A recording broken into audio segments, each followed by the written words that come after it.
Today is Sunday, July 2025. My name is Cecilia Ballí, and I'm interviewing John Philip Santos for the Oral History Project as part of the Macondo Writers Workshop Oral History Project. We're on the campus of Trinity University in San Antonio, Texas, and it is the summer gathering of the Macondo Writers Workshop. Thank you, John Philip, for agreeing to this interview. This interview is being recorded, and the unedited copy will be housed in the Nettie Benson Library Archives and Special Collections at the University of Texas in Austin. Please know that if there is anything you do not wish to discuss, I will honor your wishes. Also, if you need to stop to use the facilities, please let us know. And if there are any topics you wish to discuss that I haven't asked about, please do bring them up. So let's start at the beginning. I would love to hear growing up in San Antonio. Can you tell me a little bit about your childhood and your family? Well, it's been a big part of my writer's life to have been born in San Antonio, raised here in this historic town, which I really didn't know growing up had such a deep history and backstory that wasn't really taught in schools. And my families were connected to that story in a couple of different ways. My dad's family came from Coahuila and still had ties to the ranch world in Coahuila, which meant that growing up, I was always spending summers between here and there and getting a taste of what the ancestors who left that world behind at the time of the Mexican Revolution had either forgotten about or failed to really value in ways that perhaps, I felt some kind of compromiso with in terms of my role as a writer. And then on my mom's side of the family, a very different story. My dad's family, more mestizo, Kickapoo, Mexicano.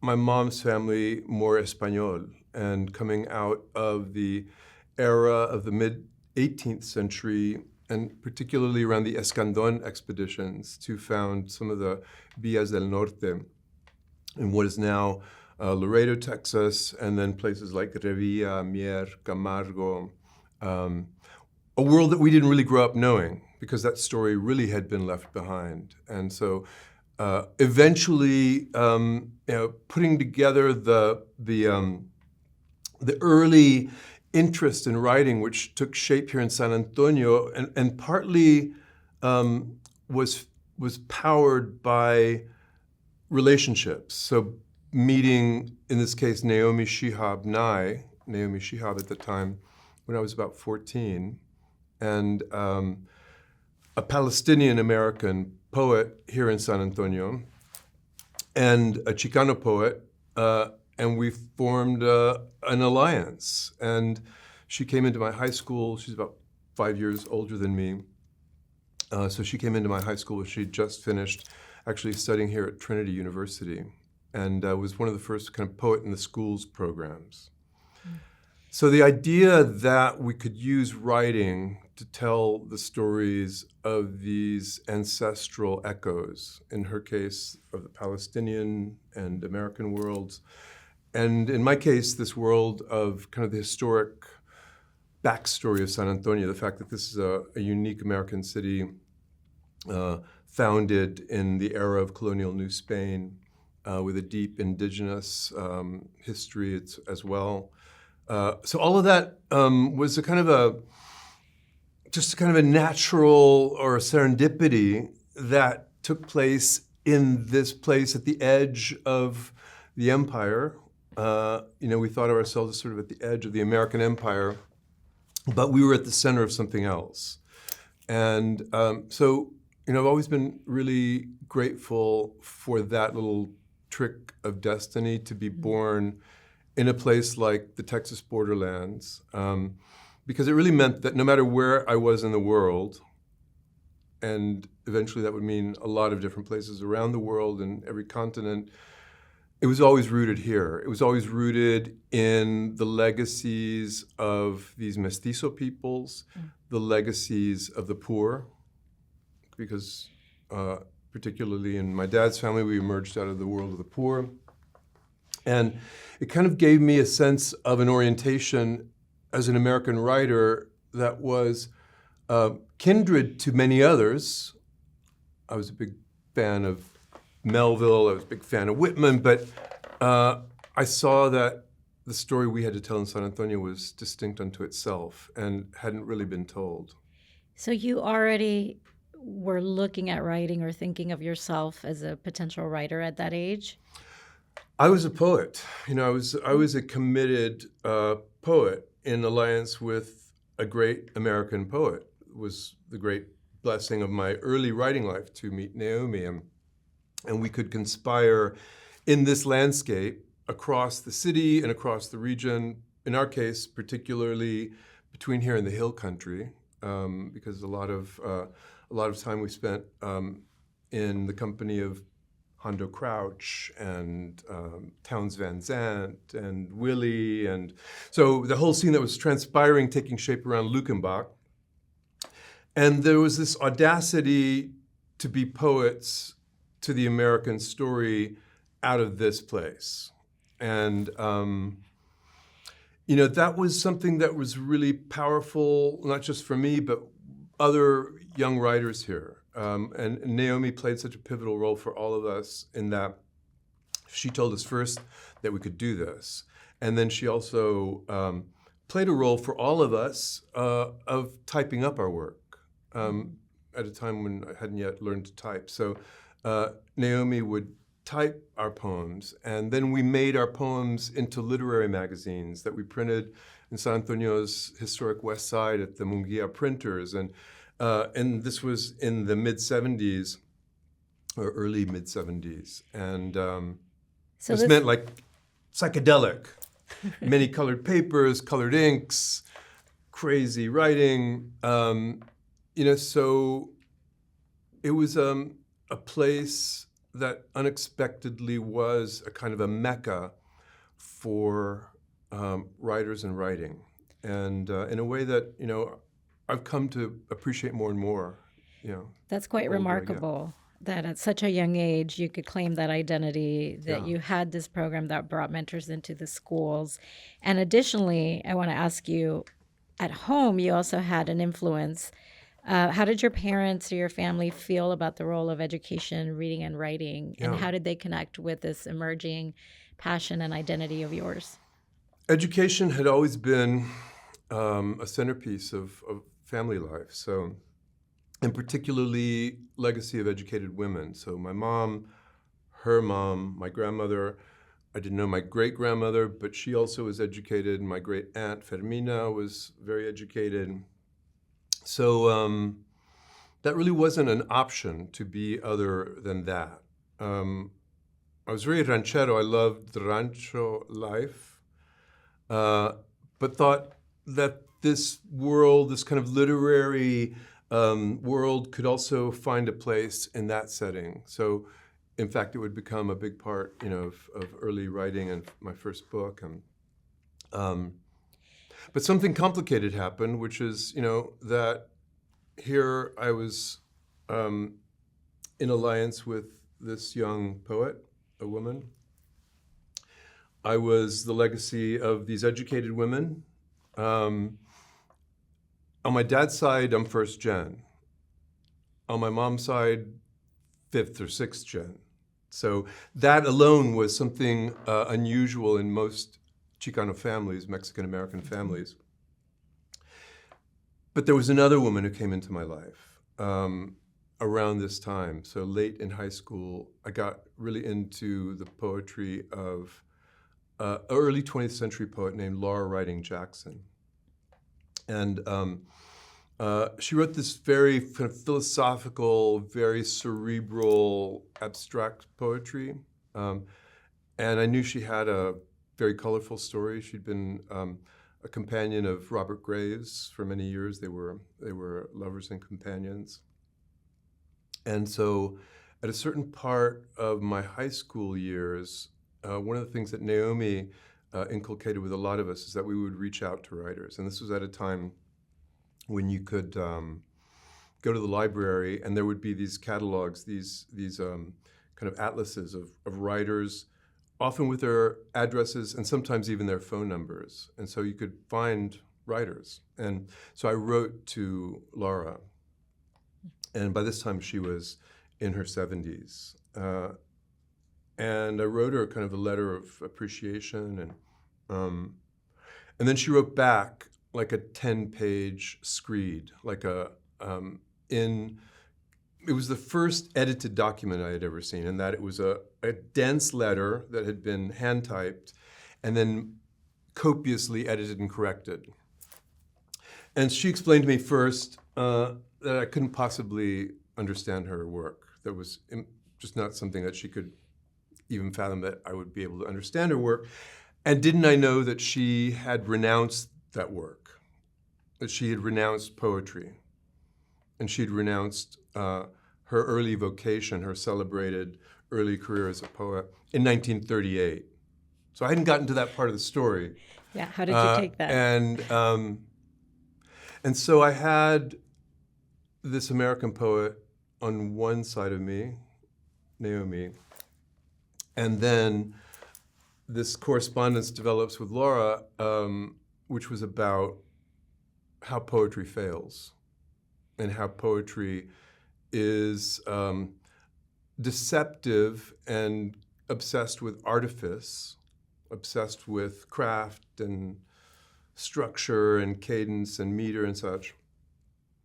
And it betrayed the fundamental task of the writer, which was to tell the truth. And so her renunciation of poetry in 1938, which accompanied her renunciation of Robert Graves, and she then took up with an American poet, and the two of them moved to rural Florida, where they spent the rest of their lives. Schuyler Jackson died much earlier, but Laura lived into, I think she died in 1991. So my upbringing as a poet was suddenly problematized. Did that resonate with you, her It argument? resonated very profoundly. I mean, I to the extent I'm in any way a poet now, it's definitely, and it's always been since this period, as a conflicted poet or a poet with issues, you know? Are there poets without issues?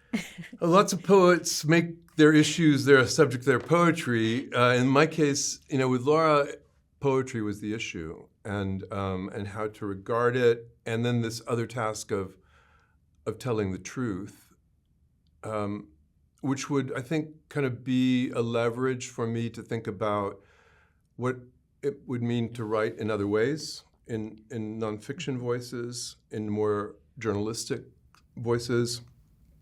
So it took root in that period. You know, we stayed in correspondence maybe for 8 or 10 years, and I tried to bring her to Notre Dame after this long period where she had not been seen in public for ages. And she claimed that she had an injury and couldn't make it, but she sent a tape. So I still have this incredible tape she made of the presentation she was going to present, which was about all of this, about not just the problem of poetry and why poetry fails, but what she had devoted the rest of her life to, which was this other way, which she called the telling.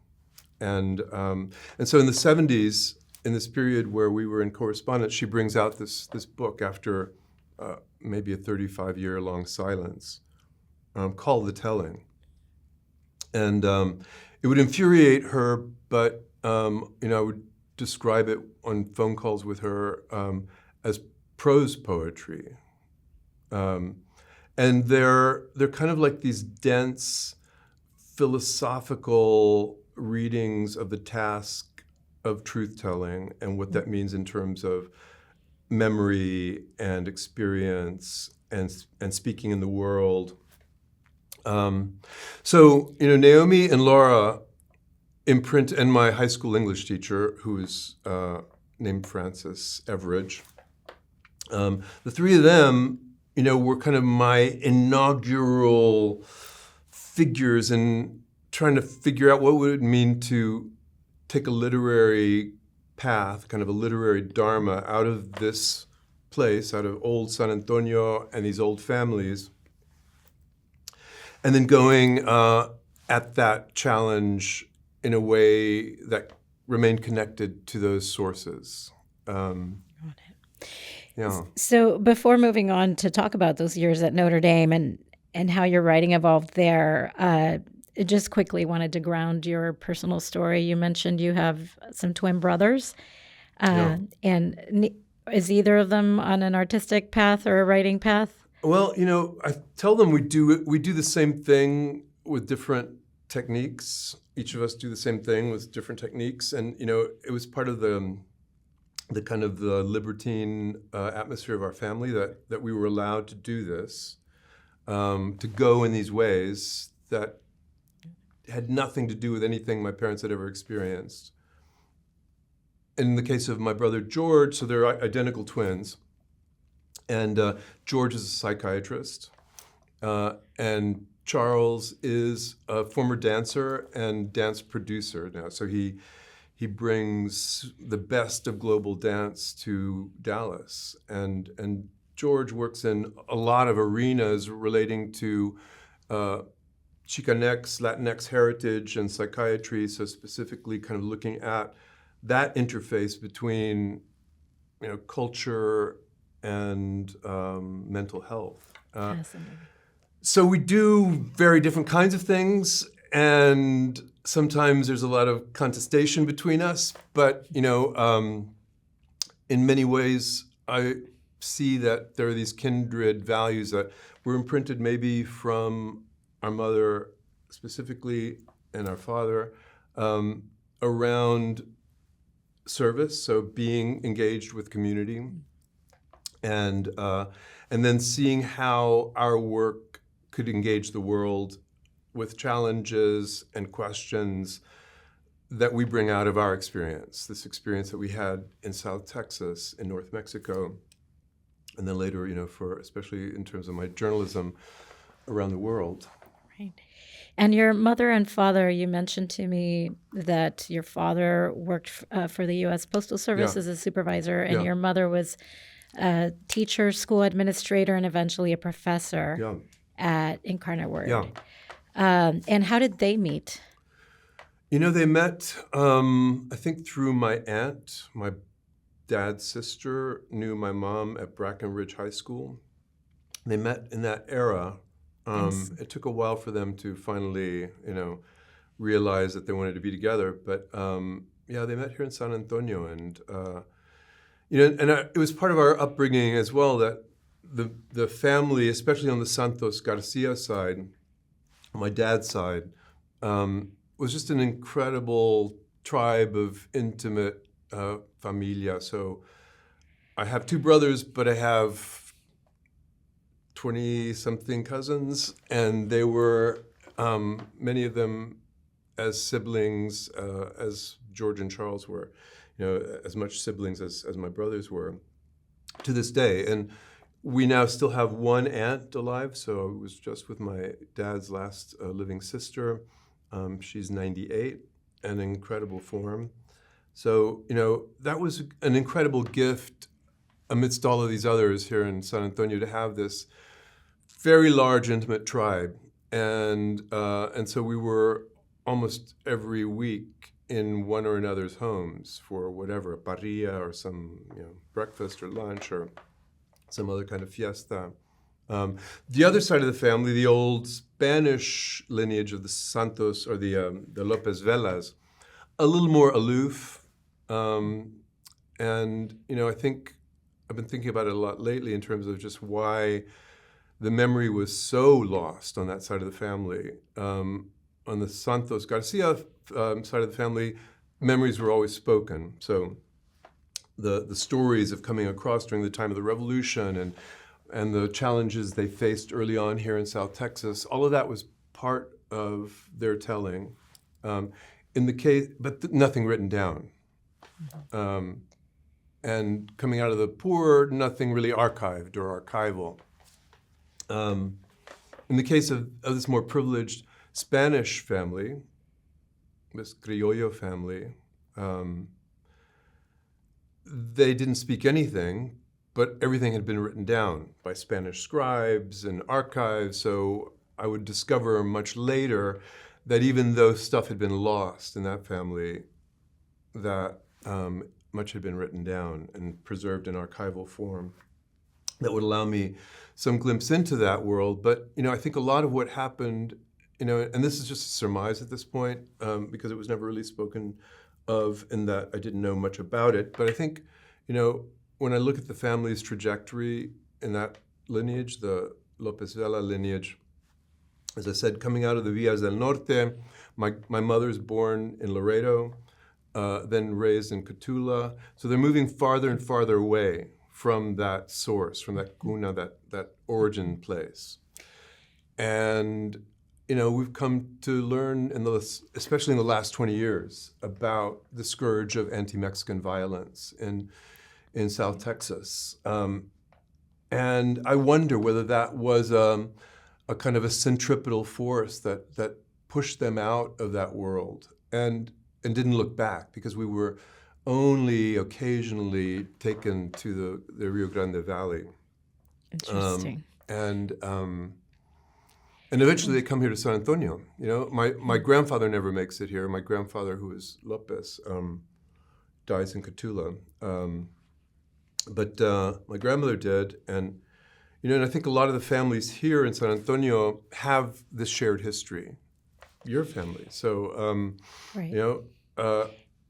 And we've been aided in the last 2 decades by a host of historians who have uncovered and revealed this extraordinary saga of the scourge of violence, especially. Right. I mean, we could say really between 1836 and 1920, but it really accelerates between the late 1890s and 1920. The Right. estimates of maybe as many as 5,000 extrajudicial killings, lynchings, and just outright murders. So sometimes when that goes down, you leave it behind. Right. We have that story in my family as well. Yeah. And during that period of history is also when land ownership changes Yeah. significantly and Yeah. goes from being predominantly land held by Mexican American families and then eventually mostly Anglo Yeah. families. Yeah. So it's not a coincidence, the violence and the control of land. Yes, I think that was part of the story. Something that Mónica Muñoz Martínez writes a lot about in her book, Right. The Injustice Never Leaves You, about the way that trauma is carried across generations, Right. sometimes unspoken.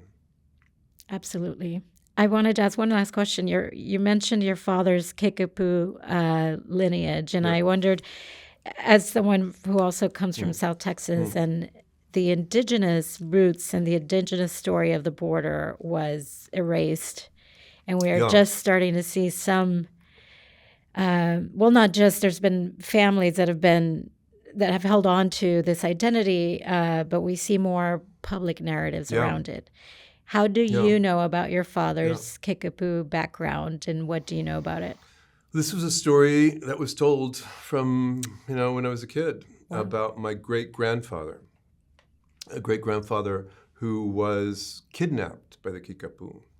And so the story of Teofilo Garcia, who was raised by the Kickapoo and ultimately took a Kickapoo wife. So this is just one layer of mestizaje. The farther back in time you go, in all these families, there is presence of not just indigenous sources, but in the case of both my father and mother's families, Jewish ancestors. So these established through genealogical genetics.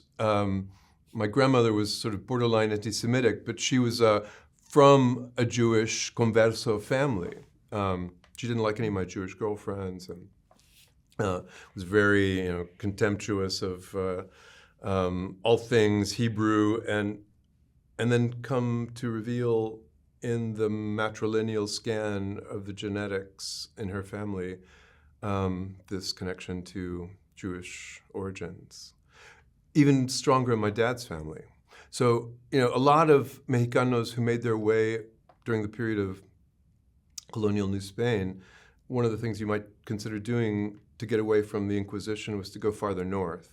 The farther north you went, until they moved the Inquisition to Monterrey. But my mom's family comes out of Asturias in the 1590s, and they end up by the 1620s in Cerralvo, right outside of Monterrey, which was a big converso community.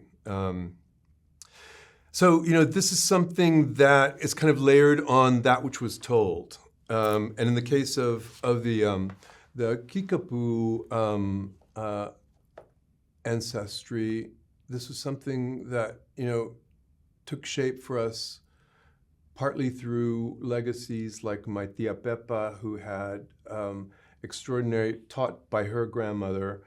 So my tia Pepa was my great aunt, sister to my grandmother. So taught by her grandmother, who was the Kickapoo wife of Teofilo, remedies, so herbal remedies. She was a sought-after curandera here in San Antonio, most feared for her suppositories, her herbal suppositories. So we were always really apprehensive when we were sick and being taken to Tia Pepa's house. Not only were they suppositories, but they were kept in the freezer. So it was like a double threat. But we eventually, when I was maybe in my teens, we made this trip to the Kickapoo Nacimiento de los Indios outside of Musquis. It was a super interesting trip. We were with some familia from Coahuila, but also with some colleagues of my mom's here in San Antonio, a psychiatrist who was a Jewish psychiatrist who taught at Incarnate Word for a short time. So we all went to this place, which was an extraordinary place. This was at a time when the Kickapoo also had these huts under the International Bridge in Piedras Negras. But these distinctive huts with these domed roofs. And so farther in to Coahuila, beyond Musquis, was this place called the Nacimiento de los Indios.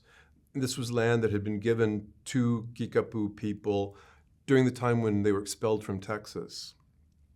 And Porfirio Diaz gives them this land, along with some land for refugee and freed slaves, called Nacimiento de los Negros, which is right next door to the Nacimiento de los Indios. And they have mixed over many generations.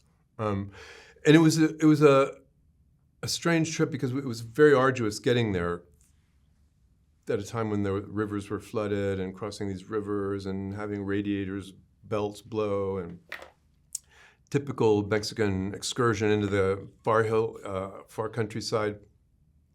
And we got there, and it was kind of empty. The whole settlement was empty, except for very young people and very old people. And what turned out to be something that had been for generations since their expulsion was that they were binational. And so seasonally they would leave, many of them would leave to go do agricultural work in the United States because they had American citizenship. So we got there during this period where it was just after most of the families had left to go do this agricultural work. And the interaction was just with these elders and with these young people. And I never went back. The family ranch was not too far beyond that. Those nacimientos, this kind of wilderness highway outside of Musquis, where the ranch still is. But I've never been back. So, it wasn't something we were told in terms of these stories saying, you're Indian or you're indigenous. It was just part of the weave of many other stories that, were part of the saga of this one set of families who had known each other over several generations in a place called Palau, just outside of Musquis. It was in terms of that period, like especially growing up in my teens, it was sort of compartmentalized intelligence. Growing up at San Antonio, I always thought of this place as a Mexican city, and but we kind of kept it to ourselves. We didn't put it in the face of the Anglos that we were a majority, that we had these lineages of educated and uneducated, that we had all of these stories of ancestral origins. So I learned somehow to put that alongside what was happening, for instance, in my school education and what I was being taught in high school and eventually beyond. So it gave me also this kind of sanctuary for this place of memory that would take shape, in the years that followed. But I still look at that time as so rich and such a gift in terms of an American writing life. Absolutely. Sitting at the intersection of so many histories that, as you say, you would make sense of later. Yeah. So let's talk about that next phase and moving on to college. You were at Churchill High School. Yeah. How did you set your eyes on Notre Dame? Why were you headed there? Well, it was my default, because what happened was that I was also kind of activistic in that time. So alongside the writing life was also this student activism and forming a coalition of student activists from other parts of the city. And we started, we did things like painted houses in poorer parts of San Antonio. And we did food bank organizing. And then one among us, it wasn't my idea originally, but one among us had this idea of starting a venereal disease hotline called Operation Venus. So this was, and we got some support from some civic leaders here with the idea that we would build this cohort of high school students and train up with health department officials and then man these phones. It was so Operation Venus, and it was a nightly volunteer setup where we would answer calls about sexual contacts and experiences. And this is at a time when there was a lot of syphilis and gonorrhea and various other complaints in the community. And also the time of the free clinics. They were our trainers. So Papa Bear, this legendary public health advocate here, was kind of like our mentor, who ran the free clinic here that would eventually become the nucleus of the AIDS kind of response movement in San Antonio. So anyway, this particular piece of activism incited the ire of my high school principal, and he was an evangelical Christian, and the idea of his high school students and other high school students from around the city nightly doing phone talks about sexual contacts was kind of beyond the pale. So he intervened in my application at Harvard as an undergrad at Harvard, and which I learned maybe a year or two later that he had done this. So the attorney who had interviewed me for Harvard, asked me if I knew about that this had happened. So because I think I'd gotten waitlisted or something. But again, it was an incredible serendipity I think I could have been eaten alive at Harvard or lost all sense of direction and gotten spellbound by that whole privileged scene. Notre Dame at the time was really intimate, and it was semi-rural in that the campus was entirely self-contained in a wooded, haven. I lived on a lake on the campus, and intimate not just in terms of size, but intimate in that it allowed a lot of interaction with poets and writers. So there was this extraordinary tradition at Notre Dame, which I didn't really know about. I didn't really know about anything about any of these places other than, where you might want to go. Harvard, you might want to go to Yale or Princeton, or Notre Dame. And so one day I'm a freshman and I'm walking across the campus and there's a poster for a reading that night, and Borges is reading that night on campus. And like, what? Borges is on campus? And so Borges comes to Notre Dame, and it's in this old auditorium, and he gives this talk, an amazing talk about reading Whitman and how Whitman's poetic English has been sort of metabolized into American English, and that English itself, American English, has been marked by these tropes out of Whitman's kind of cosmic imaginary. And he did it, I think he did it partly in Spanish, partly in English, and his translator was with him, Norman Thomas Di Giovanni. And so when the talk was ended, I put my hand up to ask a question. And the question I was going to ask was, well, the question I asked was, and I asked it in Spanish around, was he meaning to say that, you didn't have to read Whitman anymore? Like, if Whitman had been absorbed into American English, wasn't there something you could only get by reading Whitman? Reading Whitman, Leaves of Grass, or any other work. And he got a really disgruntled look on his face, and he barked something to the translator, and then there was an exchange between them, and then he gets up and he walks off stage. And suddenly, everybody looks at me like, what the hell did you say to Borges? And so that led to this interaction,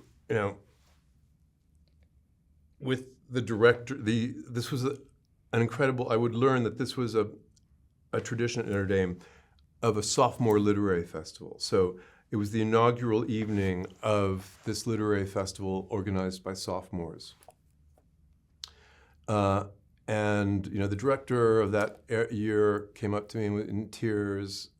She's, what did you say to him? And then my Spanish teacher came and said, I don't know what the problem was with the question. Did you ever? But you have to come apologize. So I'm then taken in the back seat of this faculty member's car, like prisoner, to this fiesta. I go to this place, this faculty house, and there's this party for Borges, and I sit down next to him, and he wasn't fully blind. He had sort of a opaque, milky vision. But I sat down next to him and let some other conversations lapse, and then I told him, I said, look, I was the person who asked you that question. I'm sorry if I offended you. And he starts laughing, and he says, Leo, hablé a Thomas de Giovanni que tuve que mear. He had to take a piss, so he was actually wanting to take a bathroom break.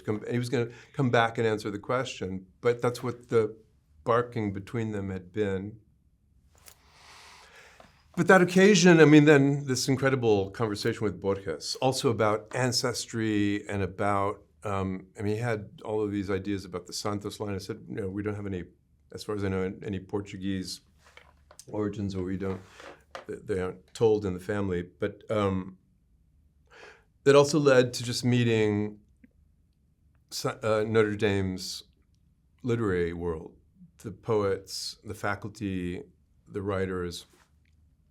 So I ended up being the director of the literary festival the next year, so when I was a sophomore. And this was a time when I think we had a budget, like of $15,000 to spend in a week, which 1975 money, $1976. So a fairly substantial pot of funds. So I start writing to all my literary idols, and including Laura writing Jackson, including Naomi's. So Naomi's going to come to the literary festival. She's already published 1 or 2 chapbooks. But eventually it would mean bringing Ken Kesey and my ultimate literary hero, William Burroughs, and the great American poet William Stafford, the great American poet Denise Levertov, Michael Benedict, and Tennessee Williams. You got to meet all these writers and have conversations. And bring them to Notre Dame for an intense week, where every night we're doing these giant readings.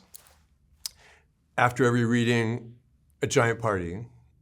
Either we would do a faculty dinner, so we could give a faculty member a pot of money to put up a dinner before the reading, and then after the reading, a little bit more riotous fiesta would be part of the agenda. Kesey had just won his case against Milos Forman, so he arrives like with a lot of money and a bag of weed, and he wants to get all the varsity athletes high. And so, and another literary hero, William Goyen, the great Texas writer William Goyen. So, and Naomi is there. So I think both of us are like, we are with these folks. I mean, we can swing with these folks. And in fact, Naomi, I was less inclined over the years to kind of keep in touch. I kept in touch with Burroughs. I kept in touch with Kesey a bit, and William Goyen. But Naomi really got very, very close to Stafford. And but suddenly it was kind of like, okay, we can be in conversation about what it is we're doing with all these folks. And as far out as our world was, South Texas, Palestinian, Chicano, Dharma, we could also engage these literary figures. And so it had a huge impact on me, that period at Notre Dame, and also continuing to make literary magazines, and in the succeeding years, that annual festival was kind of like a recharge. Every spring was one of these sophomore literary festivals where, over the years, Galway Connell and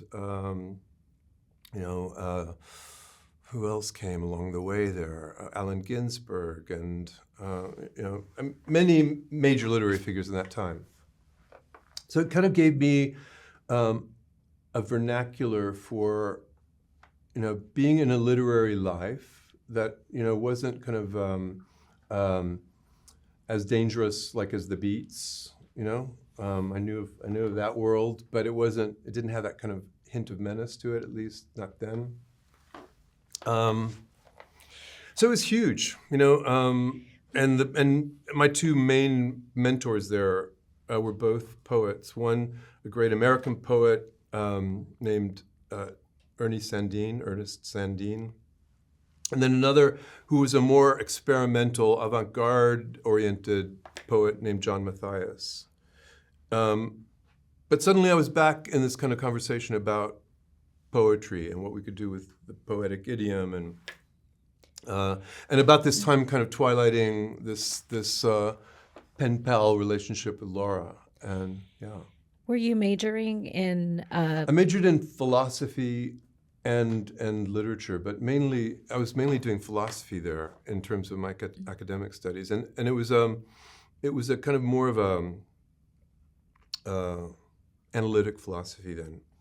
Although a year spent kind of reading John Rawls's Theory of Justice that had just come out, and so doing a long seminar on that. It wasn't until later, going to Oxford, that I kind of moved back towards the literary and in English literature, even though at Oxford they didn't know what to make of Chicano literature or, for that much, American literature. It wasn't kind of high on the agenda, but I could bring that to the program there. So at that point, were you thinking of fully having a writer's life after college? What did you imagine at that age that your professional life would look like? You know, when I went to Oxford there, I started getting more interested, alongside the work in philosophy, I got more and more interested in critical theory, sort of beginning to think about theoretical approaches to literature. And so early, reading in terms of Foucault and Derrida, and that kind of began to shape some thoughts about, well, can you use theory and literature in a way to engage with social change? And maybe one way to do that is to use media, and maybe I was beginning to get really interested in film and filmmaking. So by the time I got to this doctoral program at Yale in English, after finishing at Oxford, I kind of knew I didn't want to be a university professor, which was a real irritant for the program at Yale. Like, that's what they did. They trained university professors. Why did you know that? How did you know that? I knew that I could use this material, the kind of the literary study, the writing, maybe connected to media making, to do all of the above, but in a different kind of forum, a different kind of public forum. And said as much, to the director of graduate studies. And at this point, and I was beginning to get more interested in kind of specific study of beat literature and the relationship of the beats, partly through this long conversation by then with Burroughs, about the interrelationship between literary creativity and photography, literary creativity and film. And so when, I kind of laid that on the table with the director of graduate studies in the English department at Yale, he said, like, you don't belong here. And I kind of agreed, and I had a great scholarship there, a Danforth scholarship, but just sort of pulled the plug and plunged back into this world. I returned to San Antonio. So it was a disorienting period because I'd been on this path, this very academic path, and suddenly was facing, kind of, I knew not what. And was it possible, to find this other kind of footing at a time when I was still, fitful about poetry, and but it meant, I considered maybe going back to Oxford and doing the doctorate program at Oxford is a little more open. But I was, thinking about South Texas, and at that time, was really interested in corridos and in terms of Tex-Mex culture. And so it was kind of the natural place of refuge here to come here, and that was like 1983. So I want to talk about that moment, and you started writing features. I just wanted to quickly mention that you were a Rhodes Scholar, and is it correct that you were the first Mexican-American Rhodes Scholar? The first Latino Rhodes Scholar. Latino Rhodes Scholar. The first Latino Rhodes Scholar, which is a staggering thing to consider in terms of the scholarship being started in 1905. And you had it in what year? 1979. So 75 years. Juan Sepulveda, the faculty member here at Trinity, has recently told me that he thinks that there was a previous Latino Rhodes who was not self-identifying. So maybe the first self-identifying Latino Rhodes Scholar. And that was a trip as well, because I really knew nothing about the program.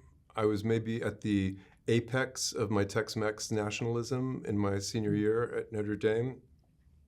And at that time, the Rhodes was still had the kind of athletic thing going. So I'd been a long-time tennis player. I played tennis in high school and a little bit at Notre Dame.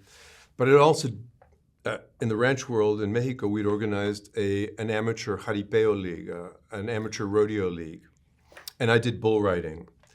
Bull riding turned out to be a big point of interest in the Rhodes interview, amidst everything else, Foucault and whatever else was in play. And so, I think the fact that I was coming from this world I had nothing, no awareness of. There were state interviews and then regional interviews. And so the regional interviews were at the University of Chicago, the final interviews. And there were a lot of really impressive kids in that group, a lot of really like Harvard, Yale, Princeton, and better, and then me, and then a few other stragglers. And the committee in Chicago, the committee of a couple of former Rhodes and a couple of other auxiliary independence folks, I think they were just insurgent interviewers. They were insurgent forces in the Rhodes Trust to pick me, to pick a Latin American historian who was far left, a critical theory scholar in the field of international relations, and an environmental activist. And we were the, not really hippies, but the 1970s equivalents of kind of resistance artists. Everybody else in the room was kind of staggered when our names were announced. Like, you picked those, the long-haired, freaky folks. So it was a kind of a grace of destiny that the conventional committee that usually is presented to most Rhodes interviews was not the one that we faced. And so they gave us all this, kind of detour. Each of us in some ways detoured into this. For me, it was always this weird thing about kind of coming back here. And I was really not interested in Europe. I was really not interested in other parts of the world. The kind of the cultural world of South Texas was, for me, the omphalos of the cosmos. And so along the way, in terms of my journey, it's always been these unexpected events that kind of push me out into the world. And in this case, I don't know, I might never have ventured towards Oxford, or who knows how long it would have taken, but suddenly find myself there. So alongside these other misfits, these other three misfits, and we all remain very close. So, because we know that we were kind of let through somehow, this like magic door, and everybody got to do what they wanted to do in uncharacteristic ways, unexpected ways. So in that sense, it was really like completely redirecting for me in terms of my literary life, in terms of philosophy and thought, and because I was beginning to kind of like grapple with, that I wasn't a writer. I was not a writer who thinks. I was more like a thinker who writes. So the thinking seemed to be the primary thing. And that helped me also just sort out, as I met more and more writers, because I've always kind of been milieu averse. So I don't like to kind of hang out with people of like minds necessarily. So I always find milieus kind of slightly creepy. So I like going to writers' conferences and things like that, still kind of slightly cringy. But the community at Oxford was this from all over the world, and all kinds of people making these unexpected amalgams of academic and literary and artistic work. It made a huge difference for me. But it was this regular cycle of which I would repeat very soon after this, coming back to San Antonio. So what year do you come back to San Antonio? This is after Oxford, then you go to Yale, start the PhD program, end up dropping, and you return to San Antonio in what year? 83. 83. And So 83. 82, 83, late 82.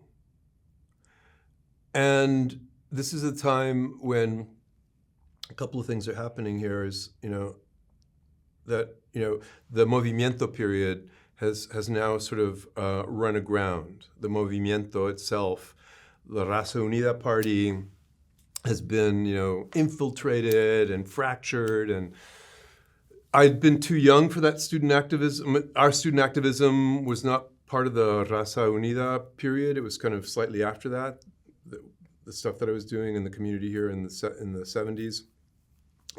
I had cousins who were involved in the movimiento, so elder cousins.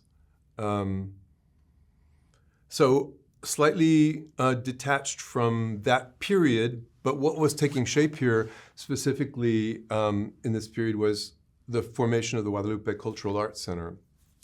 And these were veterans of the movimiento, and and that center was going to be a kind of a forum for the artistic side of the movimiento. And the artistic side of the Mexican Revolution, had been a powerful legacy, and I'd seen that as well. That alongside the political foment, that the artistic legacy was huge. So this is the occasion of actually then meeting Sandra, because I think I hadn't yet joined the paper, joined the Express News. So there were, I think, just after I get back, there was this position advertised for literature director at, so the inaugural literature director for the Guadalupe Cultural Arts Center. With all of the figures, Pedro Rodriguez was the director, executive director, Juan Tejeda, the music program, Eduardo Diaz, Max Martinez, the writer. And so I did this interview with them, and I said, look, I'm not a movimiento writer. I'm not a kind of Raza Unida aesthetic. I'm doing different kinds of writing, and I'm connected to these other kinds of writers. But somehow it advanced, this application. And then late one Sunday night, I get this call from one of them saying, hey man, the other finalist for the job is coming in tomorrow, and nobody can pick her up. Can you pick her up? And so I said, of course. And that was Sandra. So I picked Sandra up. I said, hey, look, I'm the other finalist for this. And we get to meet up front. And, and then almost instantly we have this conversation. I've written about it recently. There's a new edition of House on Mango Street. I call it the Every Mango edition. So it's the Everyman series. Speaking of long spells without Latinx representation, the Everyman series, this august literary series, the first American-born Latino to be published in the Everyman series, House on Mango Street. So there's an introductory essay I did for that edition that tells a little bit of this story that,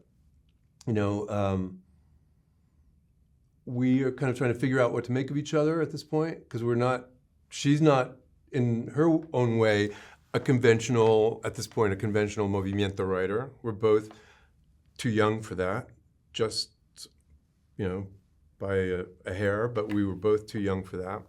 Or we had come of age after that period. So we weren't working with that kind of set of tropes and methods and aesthetics that had been informed by the movimiento politics. So that's something that we, I think, instantly recognized in each other, that we both were taking this different way. And she had come out of the writing workshop at Iowa. I had sort of eschewed writing workshops. Again, that kind of milieu thing, my milieu aversion.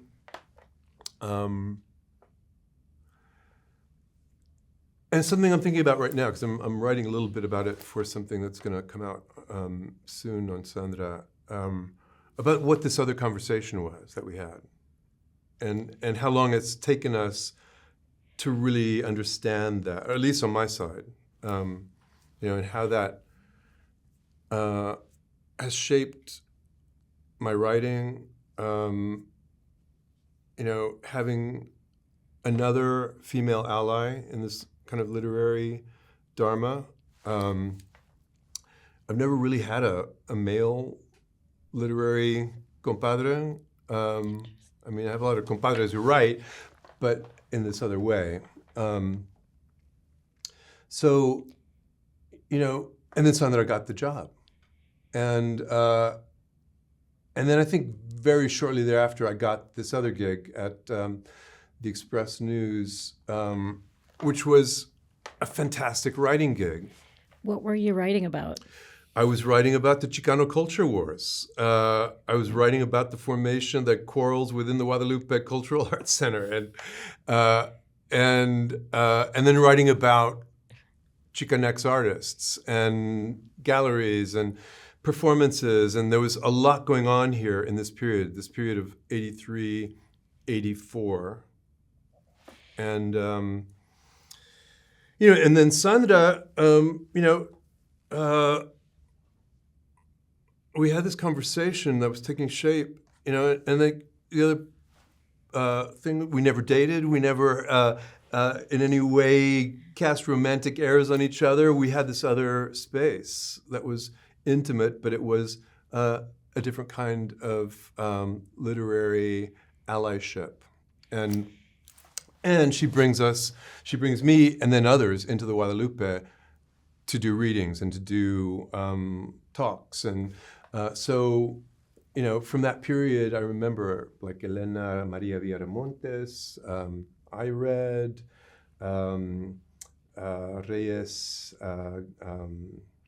Reyes Martinez, the poet. A lot. Sandra brought a lot of us into the Guadalupe while she's having a horrible time there. She can tell you in more detail the horrible time she had. I know it was horrible. Machista culture, all the rest. They didn't know what to make of this brilliant female writer. And then around this time, again, a kind of a serendipity, I'm introduced to a producer at CBS who wants to do a film somehow in San Antonio about the Chicano faith world. And I'd been working on this little film project kind of about Chicano spirituality, but through the lens of a collection of snapshot photographs with my aunt. My aunt was kind of a tireless brownie camera snapshot photographer. So she had hundreds of these albums. This producer says, well, she was Welsh. I don't think we're interested in your auntie's photographs, but perhaps you could write something, and I'll send a producer down. And so I write this script for this documentary about Chicano spirituality. And they send down this, expecting this kind of august, intimidating CBS News producer. And I didn't know much about the setup that Pamela was working from, this executive producer. She sends down this experimental documentary auteur filmmaker, super crazy, avant-garde documentarian. And I was staying, at this time I was actually staying in Rosemary Catacolos' house. She was on some kind of residency somewhere. And he says, I will stay with you. I'm not staying in a hotel. We're going to work on this together. We have to stay together. And so he reads the script the night he arrives, and after like lots of wine, and gets up in the morning and says, I want to tell you, your script is brilliant. And I'm going to show you what we're going to do with this script and how we're going to work. So he takes the script and he tears it out. He tears the script up. And then he takes the fragments of the script and then pastes them into this large book. He scrambles, this was kind of reminding me of William Burroughs' cut-up technique. He takes the script, scrambles it up, then tapes it into this workbook. And that became our kind of shooting script. The film crew arrived days later, and we are out in the streets of San Antonio during Easter week, shooting all kinds of stuff, from, people collecting cans downtown to the Passion play in front of the cathedral, and this stuff is crazy. There's some vague connections to the script elements, and then months later, I go to New York and we start assembling this film. And it was shot in film. It was one of the last films made at CBS. And he says, this film is beautiful. It's poetic. The title is I Saw Lucky Chicanos. I Saw Lucky Chicanos. I said, I don't know if that's going to work. It's like, people don't think of themselves necessarily as lucky, and maybe not even as Chicano. We talked a little bit about that in the film. And so it becomes this film, Exiles Who Never Left Home, and it gets an Emmy nomination, and I get an invitation to join this unit at CBS. So I then leave. So I've just met Sandra. We're starting this conversation in '83, and I leave in '84. So I had this great gig at the paper here because it was a fat paper then. It was a Murdoch paper. And Murdoch didn't, give two shits about the arts section or the culture section. We had a lot of print space, and so it did a lot of this early journalism on kind of the cultural ambiente, not just the Chicanx, but the kind of greater scene here. But by '84, then I move to New York City, but Sandra and I continue this conversation and this correspondence, and trading drawings and trading photographs, and then coming, soon after that, I've forgotten when the MacArthur was, maybe 86, 87. And she's coming up more often, so we're able to conspire not only here, but there. And by that time, both of our lives are getting complicated with romantic partners, and some of those are coming and going for either of us or both of us. And but always this conversation. And with Sandra, it was, Sandra's, as I tried to capture, in this recent writing about her, encountering her in that time, she would, like these others I had encountered at the Sophomore Literary Festival, and like Naomi, a writer entire. Like everything was centered around this nucleus of the literary compromiso. Again, different from me, as a thinker who writes, this was a writer who thinks, a writer who feels. Mango Street had already been finished. In fact, I think it was published in the original Arte Público edition, maybe late '83. So it was around the time of her arrival here. And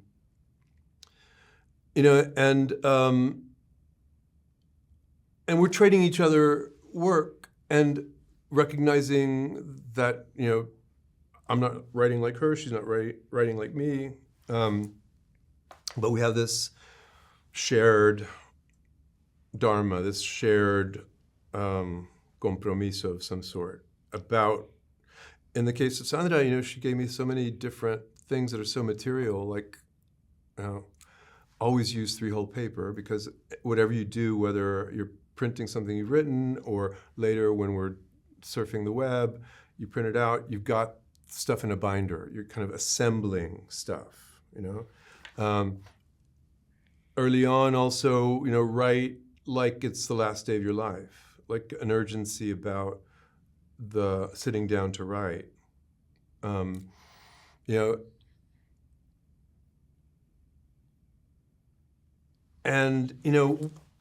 think that sense of being apart from our literary precursors in terms of the movimiento also opened into what had always been present with me more quietly, was a deeper interest in spirituality, kind of early practice of yoga, again, somehow serendipitously in San Antonio, meeting gurus here. Swami Satchidananda I meet here in San Antonio. Guru Muktananda I meet here. Naomi's mom was a big follower of Swami Satchidananda. And I always kept that kind of apart from my writing world. I kept it apart from, at least literally, in terms of literal references to this stuff. And even more mysterious stuff that we would think of today as kind of the domain of the paranormal. Some of it that came from my grandmother and her sisters, who were all Rosicrucians. And so something I'm thinking a lot about recently, and it's something that's been a part of our conversation with Sandra over the last several years, that, coming to understand that really was a kind of a median in our long journey together, this interest in this deeper story about ourselves and what it is to be human.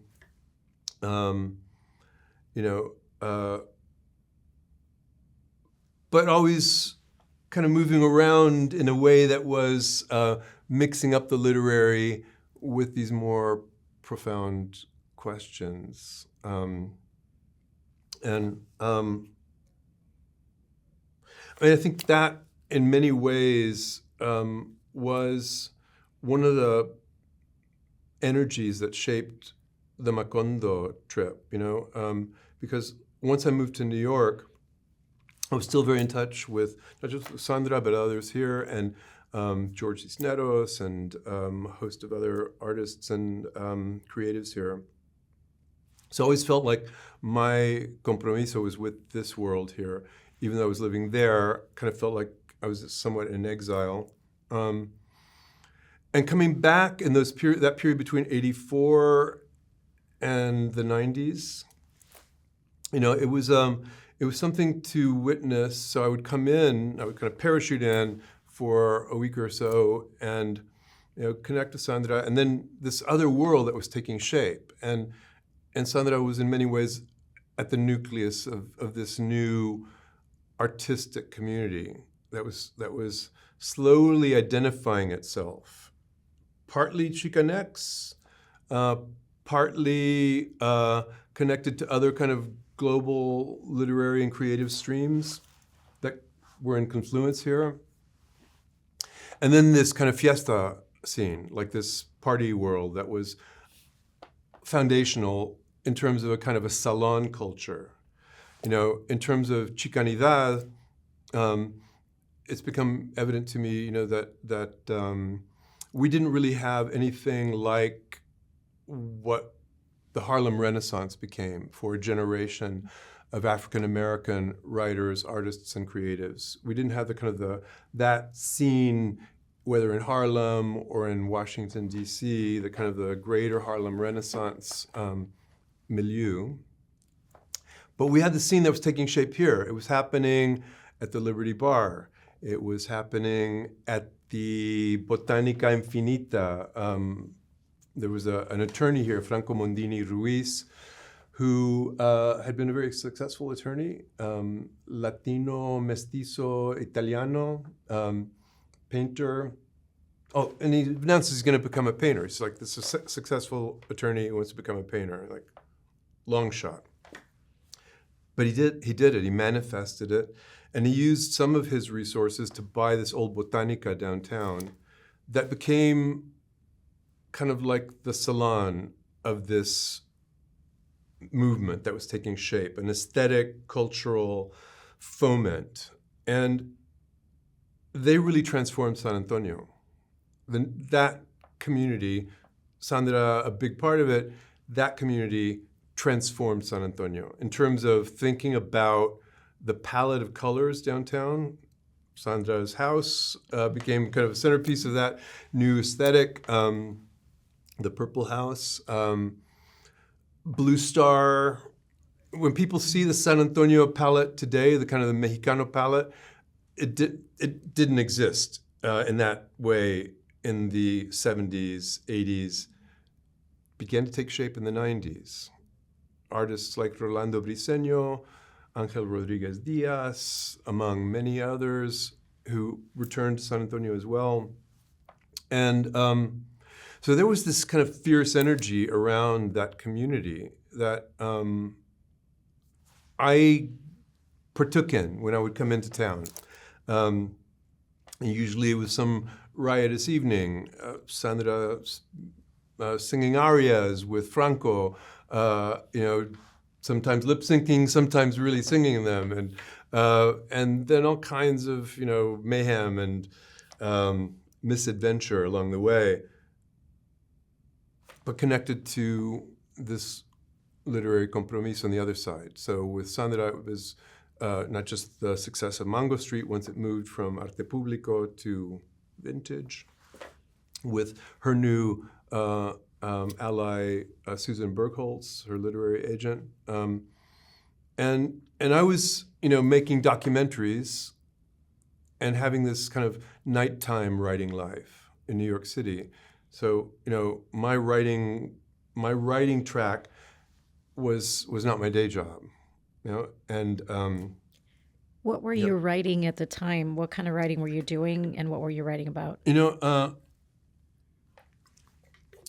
pivotal year, I think, was this year when I left CBS. I'd been there maybe about 6 years, so it was around 1990, 91-ish.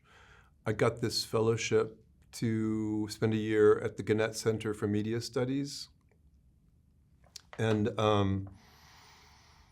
I was thinking there about the looming quincentennial of Columbus's journey, so the 1992. And I was trying to get folks interested in kind of a large reporting project that would be addressing kind of the myriad plot lines that emerge out of Columbus's arrival in the New World. And at this Gannett Center for Media Studies. And so I'm writing this thing called Immaterial Empires. That was kind of the project was called Immaterial Empires. And I'm pitching it to Peter Jennings and to Bill Moyers. And so by this time I'd met some of these folks, and nobody quite got the idea of, like, especially a Mexican-American, undertaking to do this, like not coming out of the industry, because my scene at CBS had kind of been this weird niche boutique documentary unit. But what happened, Cecilia, around this time was that in this writing, I was still carrying a lot of freight from my academic, flight path. And so in the manuscripts around this Immaterial Empires project,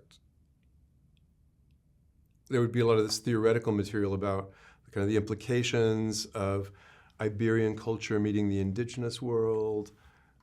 But then there would be the story about a particularly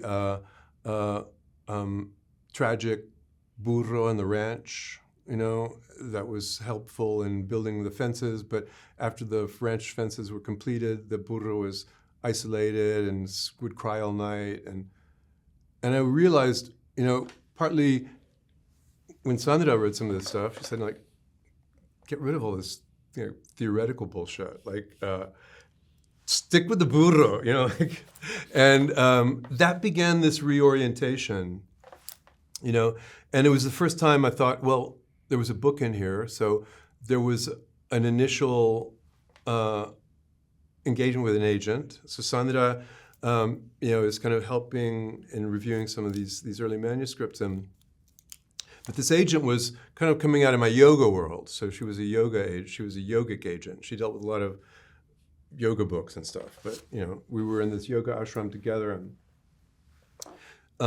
so we did a round of circulating this Immaterial Empires book, Journeys into the Chicano Soul. And it never, panned out. And I ended up then moving to public television, so back into this news groove, but beginning to reset the writing, and Sandra was super compassionate about just especially this weird afterburn of the kind of the theoretical business and kind of the critical theory apparatus. Moving towards a manuscript, that was all of a piece with more like the burro narratives, and much more centered on the family. And it's around this time, that the impulse for Macondo took shape. And I forgot what it was. I couldn't join the first year. I mean, after the MacArthur, she used some of those resources to do, these really powerful things with the foundation named in honor of her dad, and that was also pivotal for me. I judged it 1 year early on, so this may be mid 90s, and there was this brilliant poet who won that year, who was Frances Trevino, my wife. So I didn't know her work, I didn't know her. Judged this poetry competition with Sandra and a few others. I've forgotten who else was on that. And there was some talk there about Sandra expressing this frustration of the legacy of the Iowa Workshop. And she'd always talked about this from our earliest conversations about just how frustrating that had been, and especially as a woman of color. I think Joy Harjo was there at the same time. Was it Joy Harjo, or I think there was one other writer of color in that community. And she was thinking about, can we build a community that brings young writers together to be in community and to focus on writing that's engaged with social justice, and that had been a part of, my kind of student activism, and a lot of the work that I did as a documentarian was about liberation theology and about Islam and insurgent Islam. And part of the story was mind-blowing for me. Coming out of Notre Dame, I was kind of borderline anti-religious, and seeing belief and spirituality as kind of force of change. And so in this period, Sandra also had gotten, I think it's around this time that she began following the work of Thich Nhat Hanh.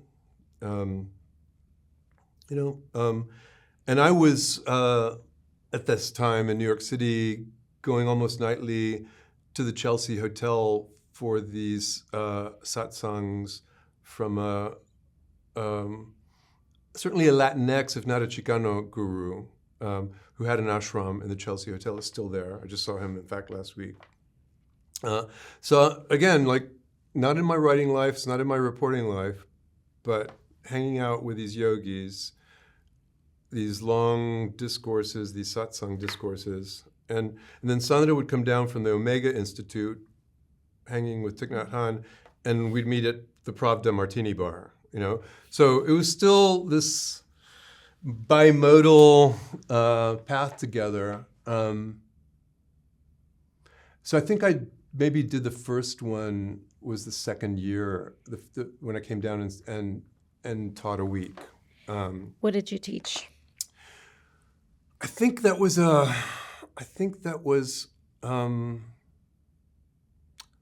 it might have been focused just on creative nonfiction. I think generally. I don't remember exactly. I know later we were doing things.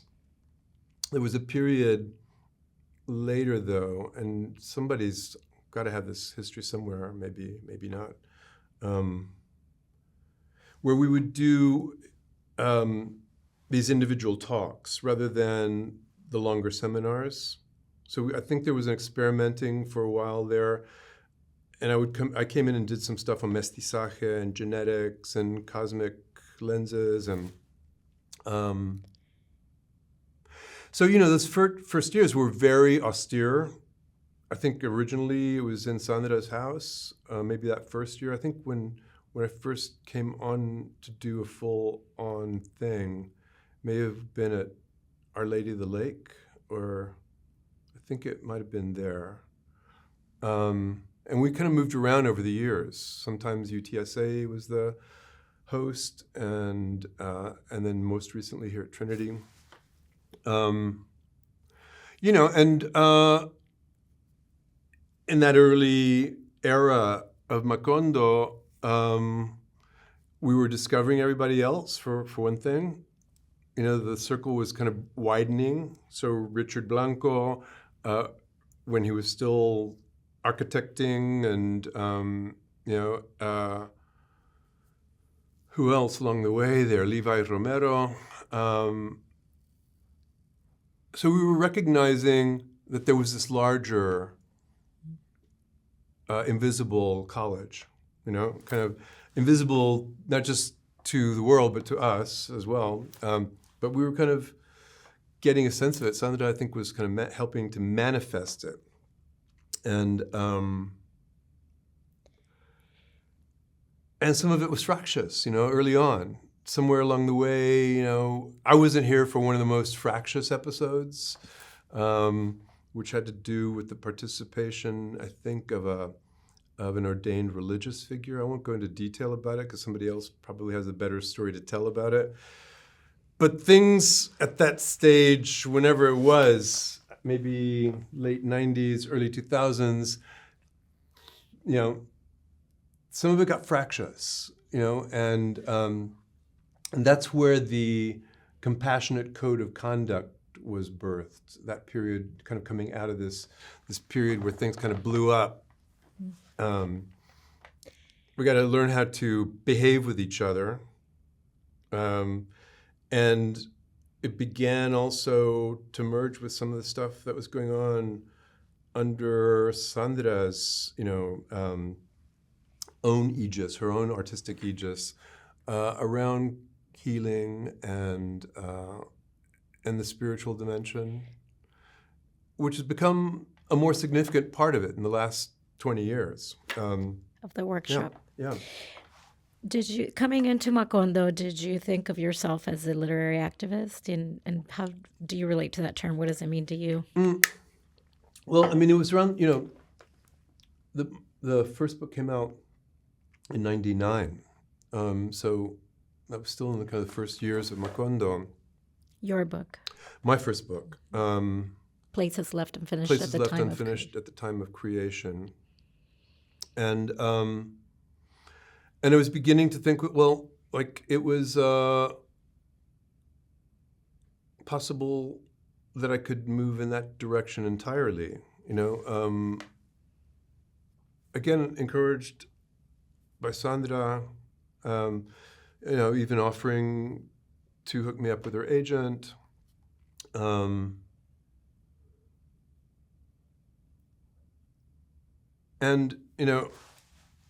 it was a weird thing, though, kind of like a Twilight Zone episode, where your greatest wish comes true, but under the strangest circumstances imaginable. So, that book came out and got a National Book Award nomination, a finalist for the National Book Award.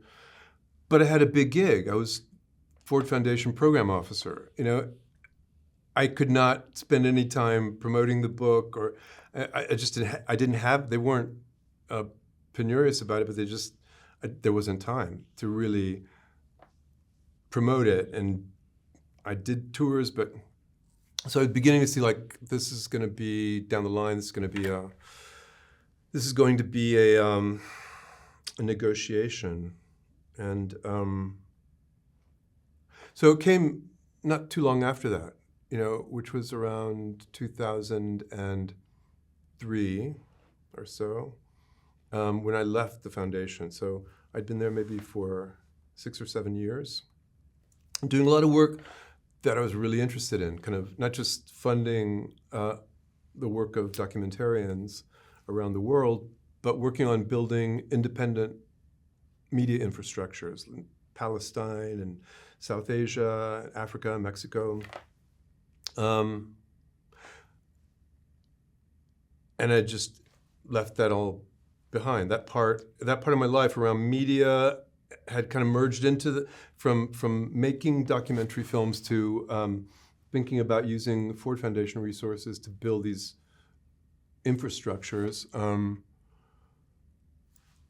going to go fully at the literary thing now. I'm going to move, and so I'm already 42 or so, 43.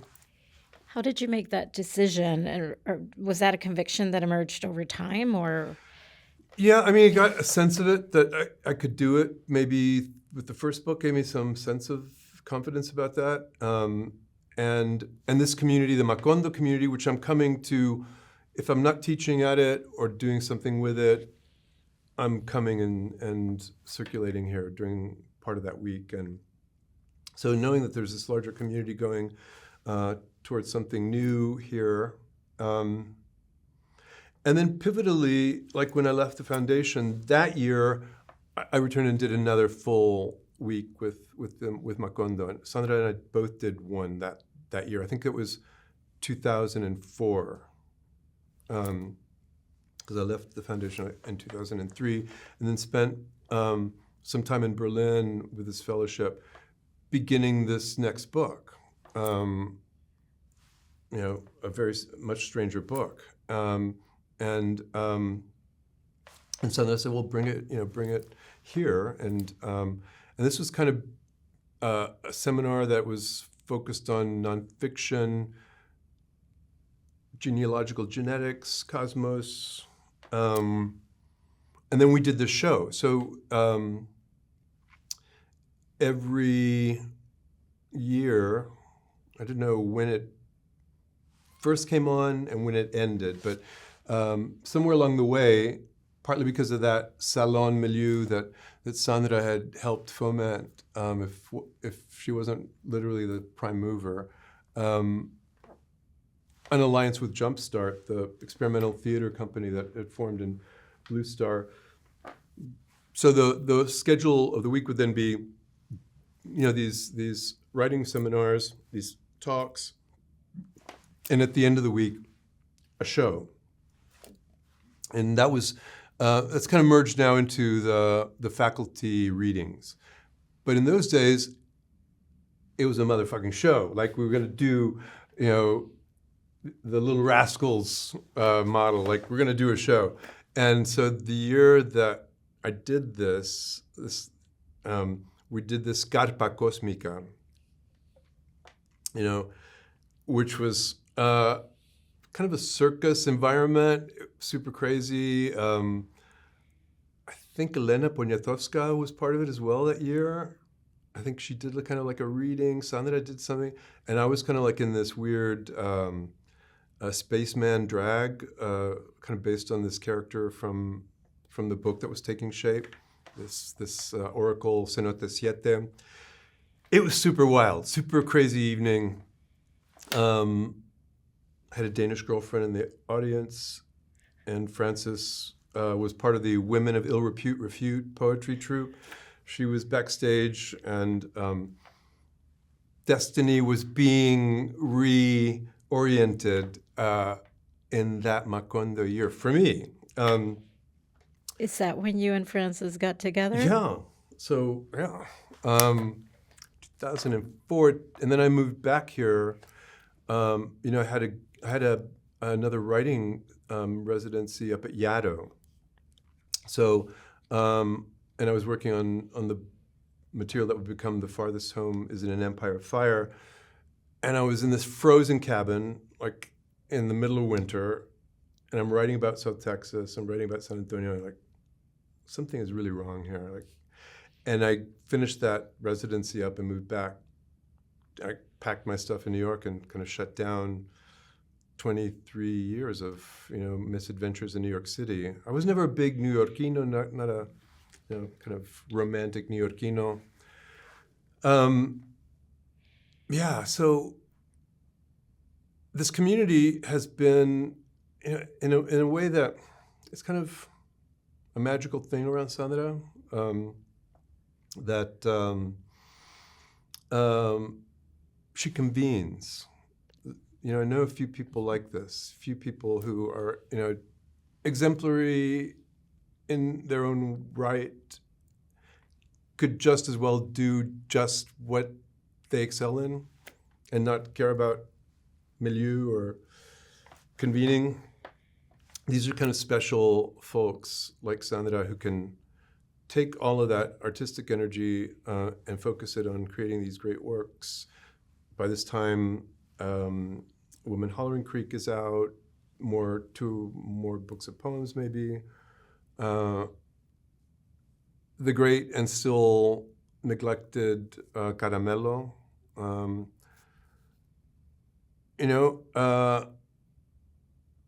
So that's the legacy of this enterprise, is that it kind of was birthed out of this incredible commitment that she had to writing, and willing to be with writers to do that, like something that's not always tremendously uplifting, kind of hanging out with writers, but there are exceptions.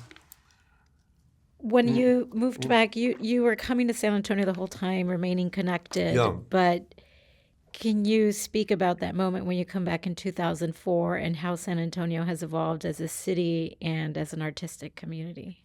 Yeah, well, that world that was taking shape there in the early 90s has now become, kind of like the lodestone culture of the city. Things were lost along the way, people lost along the way. Kind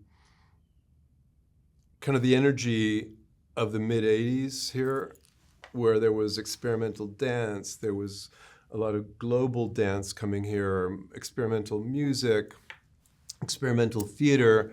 Some of that had begun to ebb. Jumpstart was still there, but it was beginning to kind of transition, downscaling. People had kind of dispersed somewhat. But it was an exciting moment in that what had seemed so out there at one point, so outre and so much of a spirit of resistance, had suddenly found a kind of a rooting, and public art and civic culture, the way that the city arts programs began to embrace some of this stuff more directly than they ever had before. Also representation of this work in museums and galleries here. All that was super exciting, and it also meant that what's happened like in the last, 15 years. So I came back here in 2005. But the last 15 or 20 years, Macondo, kind of hit another gear in terms of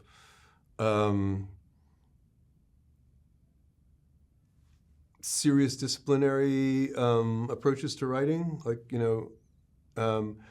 the faculty more and more accomplished, partly because people kind of found their own grooves and coming into their own. It's gotten a lot more rigorous. For this project along the way, it would be great to kind of track the trajectory of manuscripts that began, there are a couple that I can think of, that began in seminars here and then found their way to the publishing world. And then these shows, the Wilder shows in the early days, but then the readings bring that energy to the public, because those have always been public events. So there's always been this kind of public-facing side of Macondo as well. And then, the stuff that's happening these days between us, between Sandra and me in terms of this conversation, and I'm really thinking now about like the last year and a half, 2 years,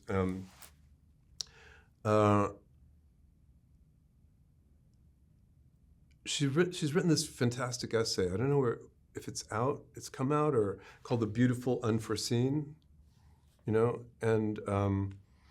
I'd written a lot about, again, kind of the cerebral version of it is inadvertentism, like how to cultivate inadvertency, like not to think about authorial, imperial vision, but to how do you facilitate the unexpected in terms of a writing practice. And Sandra has this great essay called "The Beautiful Unforeseen."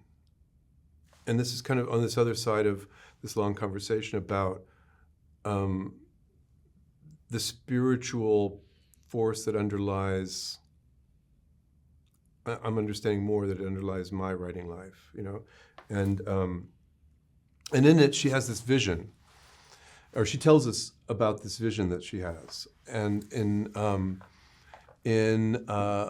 Mexico, in her 20s, and it's about an afternoon where she's with her parents, I think in Akumal, and she's kind of in shallow surf. And she kind of lays down, and she has this kind of apperception, kind of reception of the all, of the totality, like kind of whirling galaxies. And the essay kind of then tracks this plot line of getting hit by a car when she was at the University of Iowa. She got hit by a car in San Miguel about 2 years ago. The way that we're oriented by the unforeseen, and what is revealed to us in the offstage spaces of where we think we are, or where we're going, or what we're writing about, or it's helped me to see, it's helped me give shape to something kindred, and it's almost like a yin-yang thing, because in my case, it's something that I've been dealing with in recent writing about a particular period when I was about 13 or 14, where something happened, some kind of vision happened. But in my case, it was like a vision of the total void. Like something took me to a place beyond time, space, matter, a place of a kind of like in the Book of Revelations is referred to as the abomination of desolation.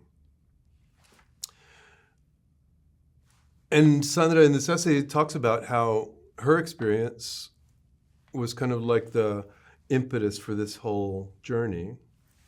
And I'm coming to recognize that my void experience, was my impetus. And how to come to terms with that, how to look directly at that which, at least I can speak for myself in this, about, I'm realizing that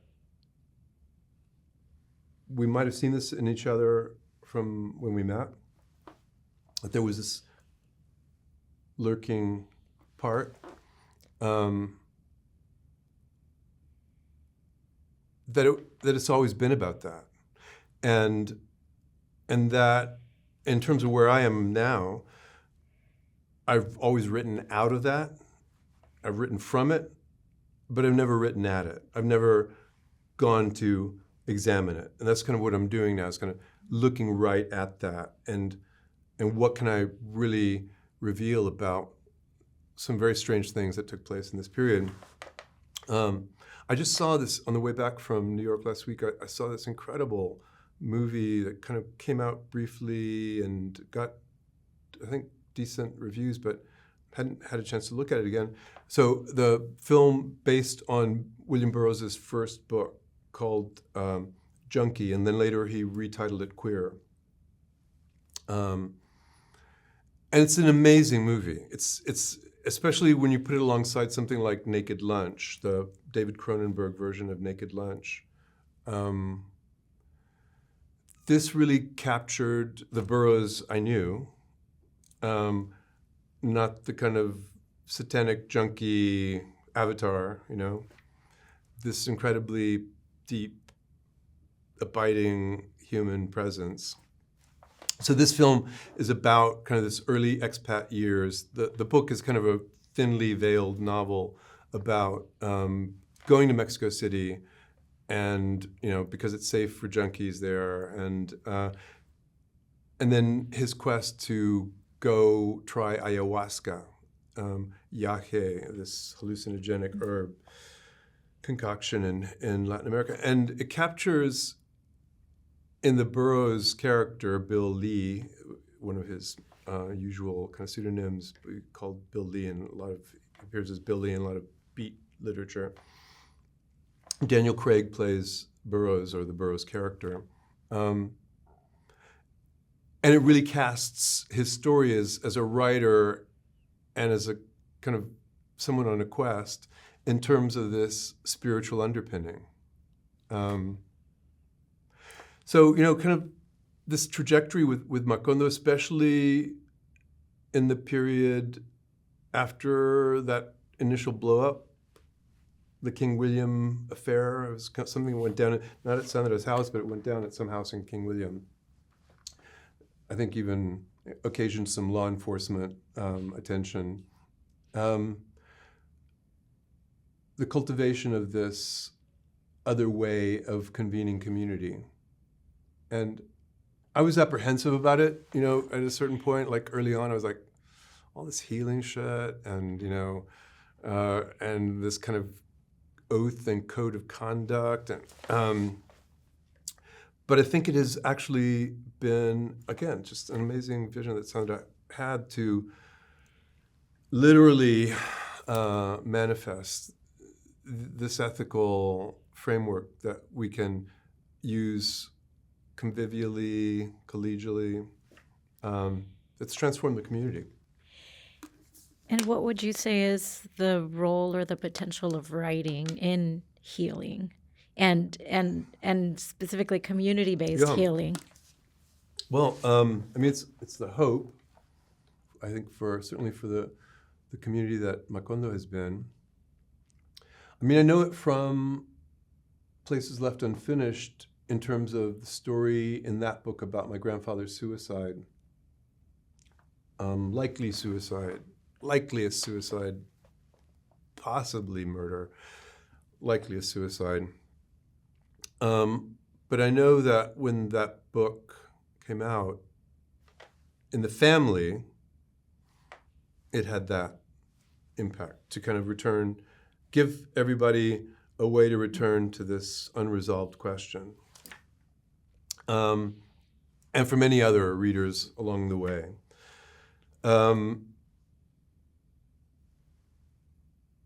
Sandra talks a lot in recent years about just how, as a writer, if you're doing something de buen espíritu, if you're doing something that is kind of grounded in compassion, it's going to have that reverberation in the world.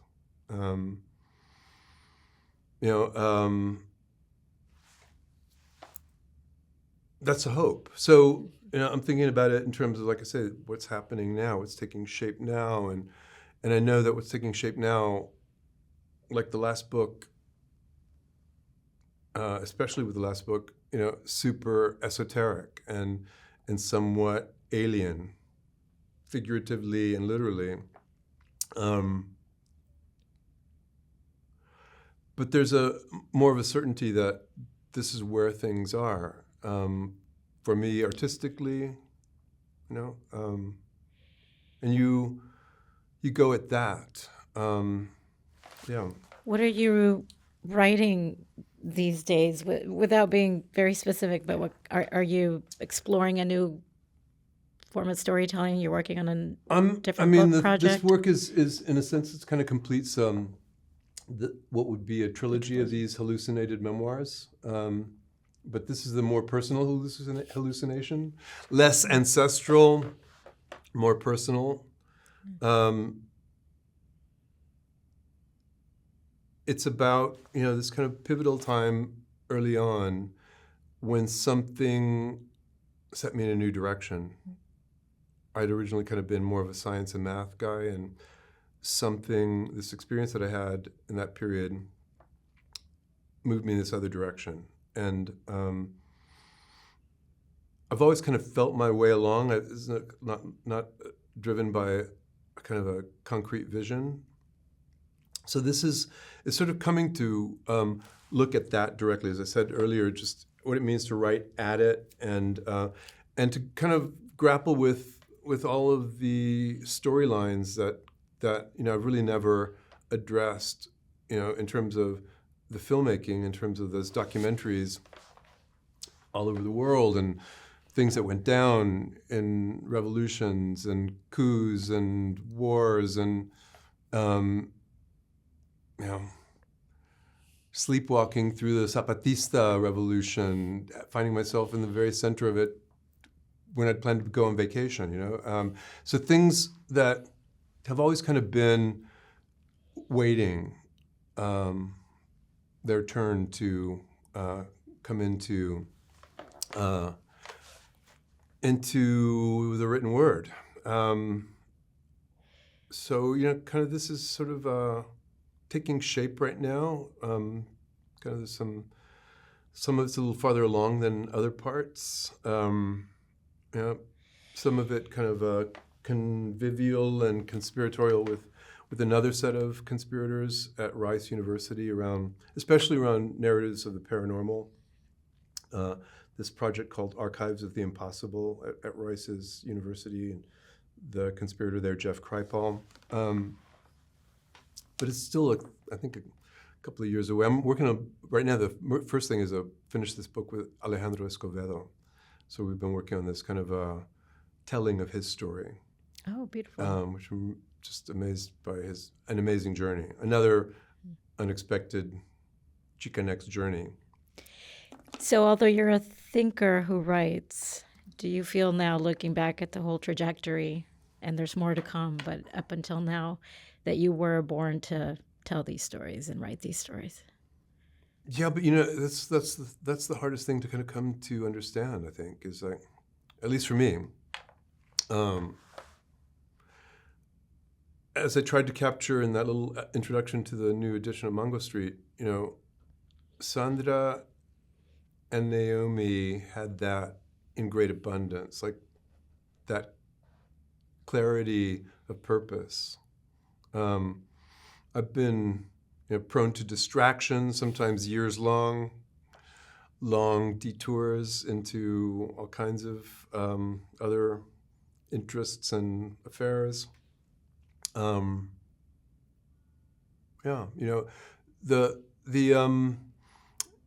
other part of the work that's happening now, it kind of rises out of the work around San Pedro Creek Culture Park. So I'm beginning some work right now on a new framing around narratives relating to Main Plaza.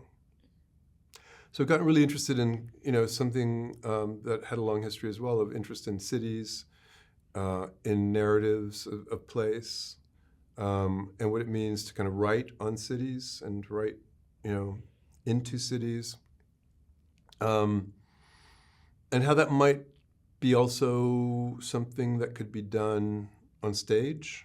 So thinking about, we've got like a skeleton version of a stage presentation, as kind of stage work. And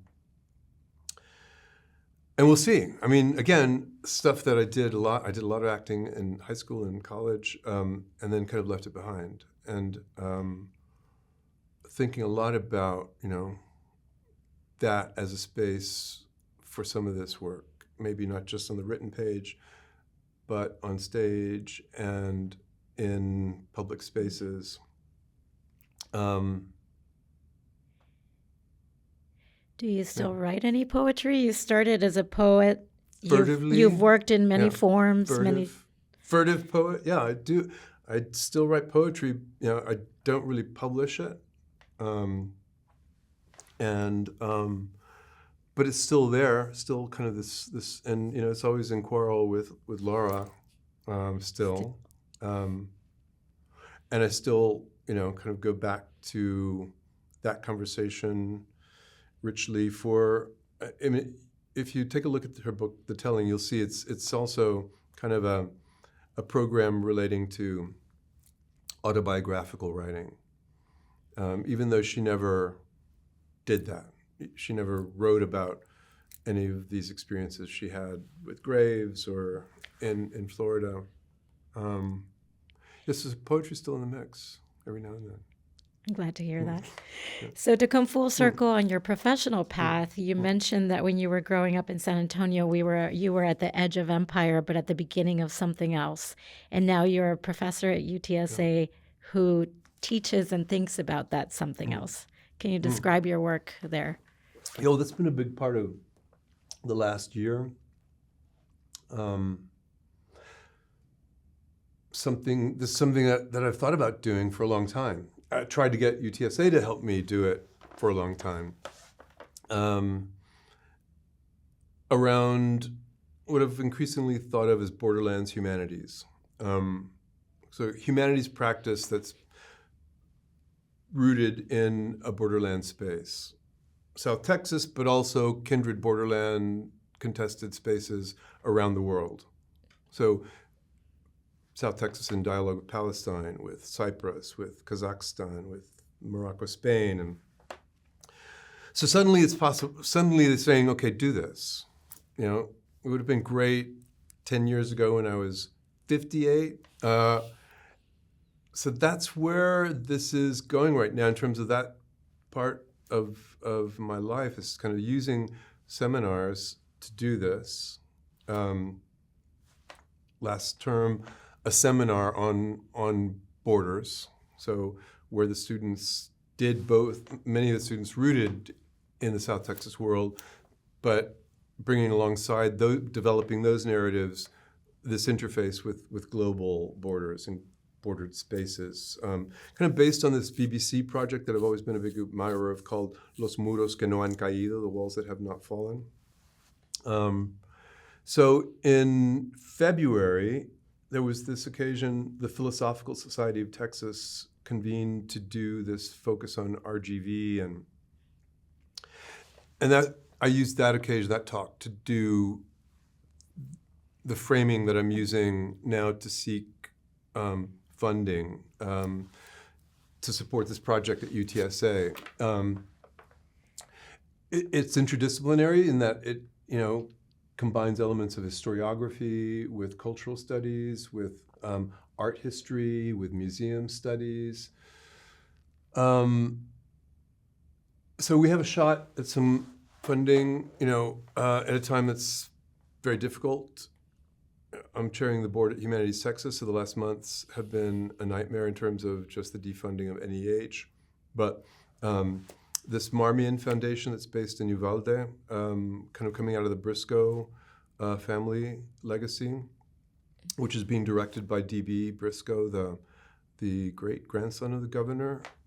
So they helped us at Humanities Texas, and overtures to them about supporting this program at UTSA, which would mean what we've tried to do unsuccessfully in previous years through NEH grant applications for the Hispanic Serving Institution program that they had, no longer extant, but to do a public programming series, not just in San Antonio, but in South Texas, to find ways to connect the community to all of these different interdisciplinary facets. So what does it mean to read a Mesoamerican codex? Why is that important to Mexican Americans, to the Chicanx world? And how do we create a dialogue with Mesoamerican ancestry? Things like that have been a part of plot lines along the way in the last 15 years for me, trying to bring that into more of a public arena. The lesson from that early reorientation with the original Immaterial Empires project is the best way to do it is through, storytelling, and how to especially present stories that people recognize themselves in. They see some kindred presence. But otherwise, it's kind of an uncertain time. I think a lot of the energy that we're seeing focused right now is all about becoming a majority nation of color, and when we see what's happened, especially in the last election, in terms of the Chicanx, Latinx vote in the Valley, for instance, the staggering shift that has taken place, and how we account for that. Is it self-loathing Chicanx people who want to be Anglo, who want to become affiliated with the Anglo Project? There's a great book the new book by Omar Valerio Jimenez, the Remembering Conquest, where he talks about the legacy of Guadalupe Hidalgo, which was really like the day before yesterday. And in that treaty, the Mexicanos who stayed north of the border were white by treaty, as he says, because you couldn't be a citizen of the United States then without being white.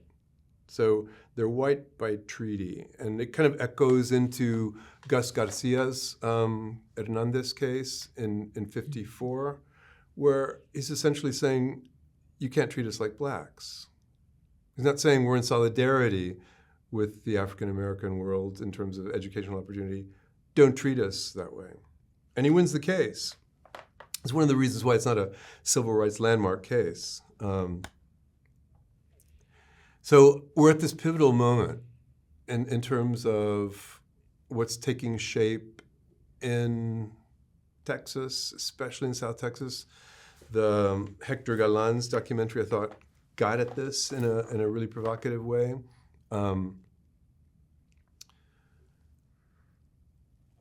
Where things go in the next 10 years, we may remain sort of marginal to this story, but the challenge really is what it would mean for people of our world in South Texas to look out onto the world with this rooting and this history, what it means to do that. Which is something that your generation didn't get to do, but now Yeah. there's more possibility for that. Now there's and we've more. seen, all of this history kind of developed since, the incredible role of, Tejano historians over the last 30 years. Macondo has also gotten more cosmopolitan. It was much more Latinx, Chicanx early on. And the writers who are coming into the community these days, coming from all kinds of different trajectories, culturally, historically, experientially. So how we become more cosmopolitan in our culture in South Texas, sort of in the sense of cosmopolitanism, not in terms of kind of privilege and impunity, but cosmopolitanism in the sense that the philosopher Anthony Appiah uses in his book, Cosmopolitanism, Ethics in a World of Strangers, where he talks about, cosmopolitanism in praise of contamination. How do we contaminate each other's cultural legacies with our own, intermixed with, he talks about, there needs to be an Aztec museum in rural China, and so kind of mixing up the global scenario. And, there was that period when Sandra arrived here. San Antonio, in some ways, was more cosmopolitan than it is today, in terms of all these influences coming from all over the artistic world globally, finding a platform here. Some of that has kind of fallen away, but maybe gotten stronger in the Macondo community. Interesting. Well, thank you for sharing all these rich stories. Although you've created your own path step by step, there's so much circularity, and the themes are all there from the beginning, run throughout your entire life. And then I love this story of the recognition of you and Sandra and each other, even though you are different types of writers. And Yeah. is there anything else that you want to share about Macondo, San Antonio, your writing life? I can't think of much more than I've ever willingly talked about here. Just wondering if there are any other episodes. Somewhere along the line, somebody needs to get at whatever went down that year, the fateful year of the blow-up. Something, maybe Sandra would tell that. I mean, I think we covered everything. Great. Yeah. Great. Thank you so much, Cecilia. Thank you.